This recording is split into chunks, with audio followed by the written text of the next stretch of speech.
नमस्कार। आज हम बात करते हैं कि जो पुलिस का सबसे प्राइमरी लेवल होता है, जो सबसे पहला लेवल है और जिससे सबसे ज्यादा पुलिस का इंटरेक्शन होता है, उसका वास्ता पड़ता है, पुलिस आरक्षी या सिपाही या पुलिस कांस्टेबल। उसकी क्या क्या अपेक्षाएं उससे होती हैं और क्या उसकी ड्यूटियां हैं और क्या क्या उसकी शक्तियां हैं। Power of A police constable, इस बारे में बात करते हैं। कुछ ऐसी प्रोफेशनल वीडियोस बनाने का मन हुआ। निश्चित रूप से इसमें जनता भी जानना चाहती है, पब्लिक के भी लोग हैं जो इंटरेस्टेड रहते हैं, और वो जो भी वीडियोस हैं वो हर तरह की पुलिस की इंसाइट, पुलिस के बारे में इंसाइट प्रदान करती हैं पब्लिक को, तो वो भी एक चर्चा का रोचक रोचक विषय बन जाता है। जैसे कि आपको मालूम होगा कि विभिन्न पद जो पुलिस में हैं, आरक्षी से लेके और डीजीपी तक, उनमें पुलिस आरक्षी सबसे पहला पद है और सबसे ज्यादा बल्क या कहना चाहिए संख्या पुलिस आरक्षियों की होती है किसी पुलिस बल में, चाहे वो स्टेट पुलिस हो चाहे वो सीएपीएफ हो।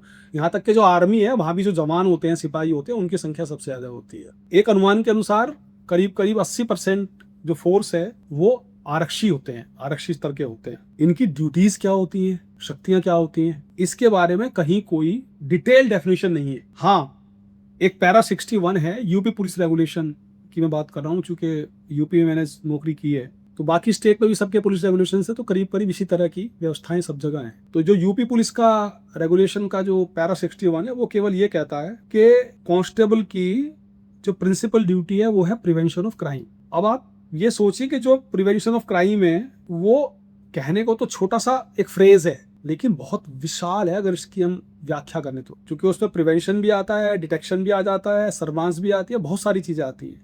लेकिन लिखा केवल इतना है।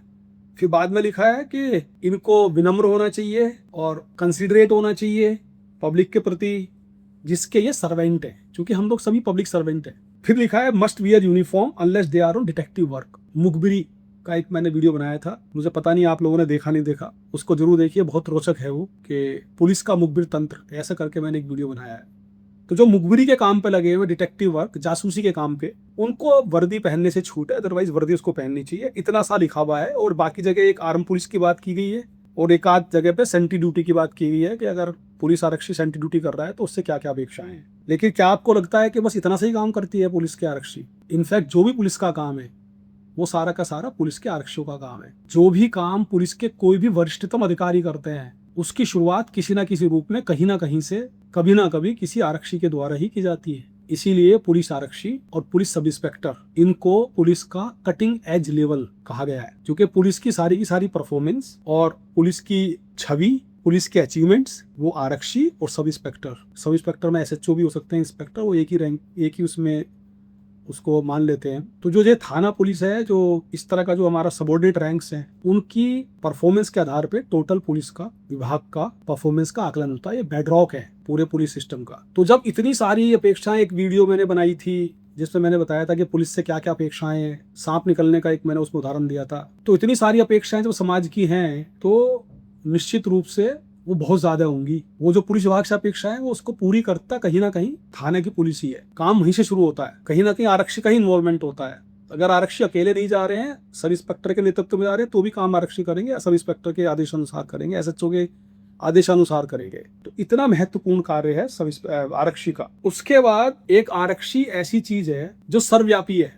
इसको हम अंग्रेजी में कहते हैं ओमनी प्रेजेंट। यानी कि आप गाँव में जाएंगे तो वहां पे आपको किसी सिपाही के बारे में बात सुनने को मिल जाएगी, अच्छी बुरी जैसी भी है, या सिपाही की प्रेजेंस मिल जाएगी। चौराहे पे आप जाएंगे वहां मिल जाएगी, कोई आपका चौराहा होगा वहां आपको सिपाही दिख जाएगा। आप किसी शहर में 2-3-4 किलोमीटर का घूमिए, जाके देखिए तो आपको 10 जगह पुलिस मिल जाएगी, अधिकांश जगह पे पुलिस आरक्षी खड़े मिलेंगे। तो इनका, जैसे मैंने बताया कि जो भी काम पुलिस का है, पुलिस विभाग का है, वो आरक्षी का काम है। ऐसे ऐसे मोटा मोटा करके डिफाइन कर सकते हैं, एक लंबी लिस्ट है काम की, लेकिन मैं मोटा मोटा आपको बताता चलूं कि जो हम एक सामान्यतः इसका एक मान के चलते हैं, पब्लिक को जो काम लगता है, हो सकता है पब्लिक को तो पता भी ना हो कि आप कितना काम करते हैं। सबसे पहला काम होता है पुलिस का ये बीट प्रणाली के बारे में मैं एक अलग वीडियो बना रहा हूँ, उसमें आपको डिटेल बताऊंगा, बहुत काम की वीडियो होगी वो भी। तो सबसे पहले काम तो यह है कि बीट पे उसका देखभाल करना, अपनी बीट का। जैसे आपको मालूम है कि एक थाना कोई होता है, छोटा थाना 3-4, मझोला 5-6 और बड़ा थाना 8-10-12 बीट में बटा होता है। देहात के थानों में यही सिस्टम होता है। सिटी में कुछ बीट्स भी होती है, कुछ चौकियां भी होती है, वहां बीट के बजाय चौकी सिस्टम ज्यादा प्रभावी होता है। तो उस बीट में, एक बीट में 2-3-4 depending on availability of constables on the police station, इसके ऊपर 2 3 4 की संख्या के ऊपर करीब करीब कांस्टेबल्स होते हैं और कोई एसआई वगैरह हेड कांस्टेबल्स का इंचार्ज होता है। तो उस बीट के संबंध में सारा काम करना वो आरक्षी का काम है। बीट में जाना, पेट्रोलिंग करना, ग्राम प्रधान से मिलना, वहाँ के पब्लिक से मिलना, उनकी समस्याओं को समझना और जो भी समस्याएं आ रही हैं उनको फिर थाने को बताना या उनका समाधान करना। अब जैसे मैंने एक वीडियो बताया था कि अभी हाल में एक अफवाह चली थी कि सब ड्रोन से चोरी हो रही है, या बहुत पहले कभी कभी चलती थी पूर्वांचल में, खास करके मोन उचवा आ गया, कभी अचानक कुछ ऐसी उल्टी सीधी अफवाहें शुरू हो जाती है। तो उन अफवाहों के बारे में जानकारी करना गांव से, फिर उसके बारे में कार्रवाई करना, पब्लिक को ढाढ़स बधाना, विलेज चौकीदार से रिपोर्ट लेना कि वहाँ पे सब ठीक ठाक है कि नहीं है, कोई दिक्कत तो नहीं है, फिर थाने में आकर रिपोर्ट लिखवाना बीट इन्फॉर्मेशन के रूप में, क्या कार्रवाई उसके द्वारा की गई, क्या कार्रवाई अपेक्षित है, फिर उसके आधार पर एसएचओ साहब कार्रवाई करते हैं। ये सारा काम बीट की तहत आता है, जिसमें मैंने डिटेल वीडियो बनाई है। सर्विस ऑफ समन्स या बाकी प्रोसेसेस हैं, कोई जांच होती है, किसी भी अधिकारी पुलिस अधिकारी द्वारा अगर कोई जांच की जा रही है, किसी गवाह को बुलाना है या कंप्लेनेंट को बुलाना है, तो उसके ऊपर वो नोटिस का तामीला करना, या जो मुकदमे के गवाह हैं या मुकदमे के कंप्लेनेंट हैं, जो पहले 161 सीआरपीसी होता था अब 180 बीएनएसएस है, उसके गवाहों को तामीला उनके सर्व कराना, ये सारे के सारे काम पुलिस आरक्षी करते हैं। बहुत इंपॉर्टेंट काम है जो बीट के ही तहत आता है, वो आता है हिस्ट्री शीटर की सर्विलांस। तो महीने में एक बार रात को, एक बार दिन में, और जो दुर्दांत अपराधी होते हैं, किस्म के शीटर हैं, उनकी महीने में 2 बार दिन में, 2 बार रात में, ऐसे करके उनको निगरानी करनी पड़ती है। घर पे जाके खटखटाना पड़ता है, पड़ोसी अगर घर पे वो नहीं मिलता है तो फिर पड़ोसी से पूछना पड़ता है कि कब से नहीं देखा गया है, फिर आके थाने में रिपोर्ट लिखाई जाती है, फिर उसकी अलग प्रक्रिया है, वो फर्द कटती है, फर्द ए फर्द बी, वो मैं अलग से कभी कहीं बताऊंगा आपको, बहुत लंबी डिटेल है पुलिस के प्रोसीजर्स की। तो एचएस की जो निगरानी का काम है वो भी पुलिस का आरक्षी करता है।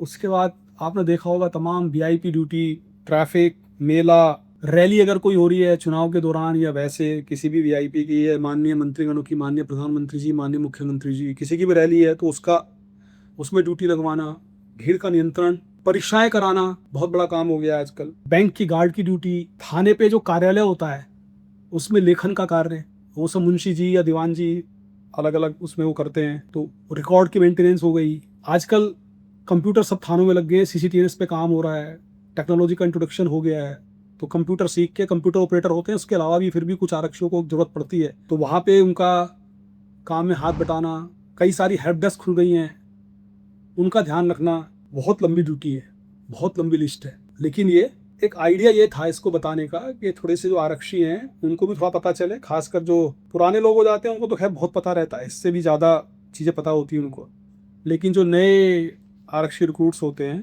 और जो हमारे जनता के लोग हैं, और वास्तव में जो लीगल प्रोफेशन में भी कई सारे लोग हैं ऐसे कि उन लोगों को, बहुत सारे लोगों को पुलिस के अंदर की चीज़ें पता नहीं होती। वो मेरा प्रयास है कि थोड़ा सा दरवाज़ा खोला जाए और जो पुलिस के बारे में तमाम रहस्यात्मक बातें सुनने को मिलती हैं तो उससे कुछ पर्दा उठाया जाए। उसके तहत मैंने छोटा सा एक वीडियो बनाने का प्रयास किया है कि पुलिस कांस्टेबल की ड्यूटी और उसकी पावर क्या क्या है। पावर तो वह कांस्टेबल भी एक पुलिस एक्ट के तहत पुलिस ऑफिसर है, और जब वो सहायता करते हैं सब इंस्पेक्टर की या एसएचओ की, तो एसएचओ और एसओ भी सारी अपनी पावर्स का इस्तेमाल उनके माध्यम से, उनके थ्रू, उनके सहयोग से ही करते हैं। अगर आपकी ट्रैफिक में ड्यूटी लगी है किसी आरक्षी के, तो पूरा ट्रैफिक रेगुलेट कर रहे हैं, कितने सारे एक्सीडेंट्स तो बचा दे रहे हैं, कितने सारे जाम बचा देते हैं, कितने लोगों का टाइम बचाते हैं। आकलन नहीं हो पाता है पुलिस का सही कि कितना काम किया, चूंकि वो क्वांटिटेटिव नहीं है, मात्रात्मक नहीं है, उसमें पैसे का ये इन्वॉल्वमेंट नहीं है कि कितने पैसे का रेवेन्यू कमा के सरकार को दे दिया, इसलिए उसका सही आकलन नहीं हो पाता। अन्यथा समाज के लिए जितना कंट्रीब्यूशन पुलिस का, विशेषकर पुलिस के आरक्षियों का होता है, इतना बहुत कम मैं समझता हूँ कि अन्य विभाग भी अगर उस तरह से उतना परफॉर्म, उतना 10-10, 12-12, 16-16 घंटा ड्यूटी करने लगे तो हम लोग और तेजी से प्रगति करेंगे। अपनी बात को विराम देता हूँ। बहुत बहुत धन्यवाद। जय हिंद।